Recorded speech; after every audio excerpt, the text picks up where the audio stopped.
अब आप यहाँ देखिए जो आपकी आईसी लगी हुई होती है इसको चेक करके दिखाते हैं। इस प्रकार देखिए इस आईसी में जो आपके दो एसी के टर्मिनल होते हैं उधर आपको कोई वैल्यू या मान नहीं मिलेगा। इस प्रकार देखिए जैसा कि आप इसमें देख रहे हैं। अब आप यहाँ देखिए, यहाँ पे देखिए आपको 703 मान दिखा रहा है, यहाँ पे आपको कोई मान नहीं मिल रहा है, यहाँ पे आपको 706, यहाँ पे आपको 519। अतः यह आपकी जो आईसी है सही है। यदि आपकी आईसी खराब होगी तो उस स्थिति में आपको सॉर्टिंग की आवाज़ आएगी, मल्टीमीटर से बीप की आवाज़ आएगी। अतः आप कह सकते हैं आपकी जो आईसी है खराब है। अब आप यहाँ देखेंगे इसमें जो आपका फ्यूज रेजिस्टेंस लगा हुआ है इसको किस प्रकार चेक करेंगे। फ्यूज रेजिस्टेंस को चेक करने के लिए आप मल्टीमीटर के रोटरी स्विच को ओम रेंज में सेट कर चेक कर सकते हैं, अतः आप इसी कंटिन्यूटी मोड पर सेट कर चेक कर सकते हैं। इस प्रकार देखिए इसमें लगाने पर इसमें वैल्यू दिख रही है, यह आपका 600 ओम का रेजिस्टेंस है। अब इसमें देखिए जितने भी रेजिस्टेंस लगे हुए हैं उनको चेक करके दिखाते हैं। इस प्रकार देखिए,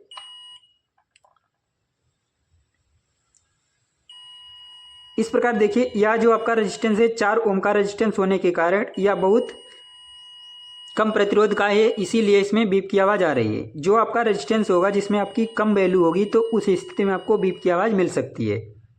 अब आप इस रेजिस्टेंस को चेक कीजिए, यह देखिए आपको 539 ओम का रेजिस्टेंस है।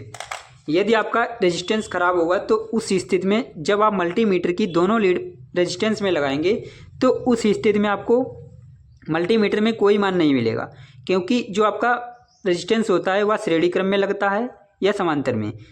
जब इसके अंदर कोई पार्ट खराब होगा या रेजिस्टेंस खराब होगा तो परिपथ कट हो जाएगा, तो आपको आगे सप्लाई नहीं मिलेगी, इसीलिए आपका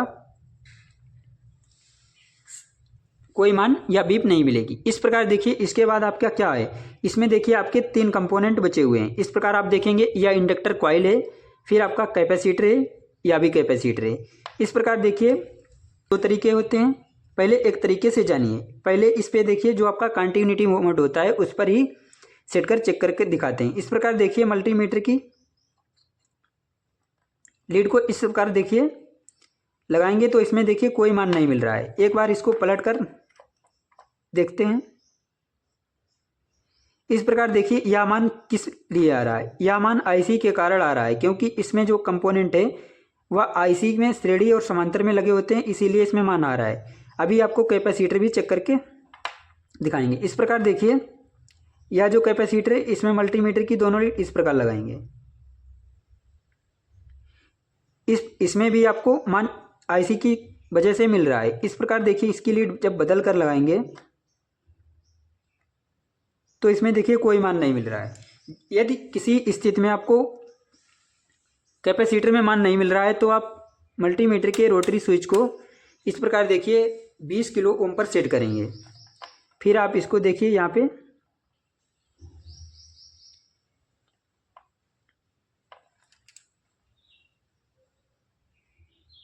इस प्रकार देखिए अभी भी इसमें कोई मान नहीं मिल रहा है, तो आप इसके देखिए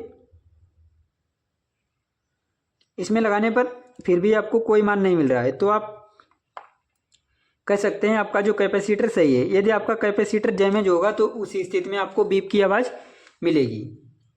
इस प्रकार देखेंगे आप इसकी जो बची हुई इंडक्टर कॉइल है, इंडक्टर कॉइल को किस प्रकार चेक करेंगे। इंडक्टर कॉइल को चेक करने के लिए आप इस प्रकार इस परिपथ को ध्यान से देखिए।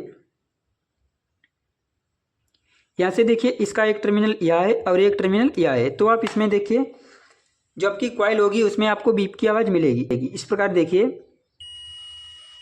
यह कॉइल है जो सही है, अतः आप इसी कॉइल को इसी प्रकार चेक करेंगे। जो आपकी कॉइल होती है परिपथ में श्रेणी क्रम में लगी हुई होती है, इसी प्रकार इसमें कॉइल है जो सही है। यदि आपकी कॉइल खराब होगी तो उस स्थिति में आपको कोई मल्टीमीटर बीप या मान नहीं दिखाएगा। यदि वीडियो पसंद आई हो तो लाइक कीजिए, कमेंट कीजिए और अपने दोस्तों में शेयर कीजिए। चैनल पर यदि नए हो तो चैनल को सब्सक्राइब कर बेल आइकन को प्रेस कर लीजिए लेटेस्ट वीडियो देखने के लिए। यदि आप फेसबुक पेज पर देख रहे हैं तो पेज को फॉलो कीजिए। इस चैनल पर आपको हर प्रकार की रिपेयरिंग से संबंधित जानकारी दी जाती है। एक बार इस चैनल पर विजिट जरूर कीजिए। देखिए इस चैनल पर आपको किस प्रकार के कंटेंट दिए जाते हैं।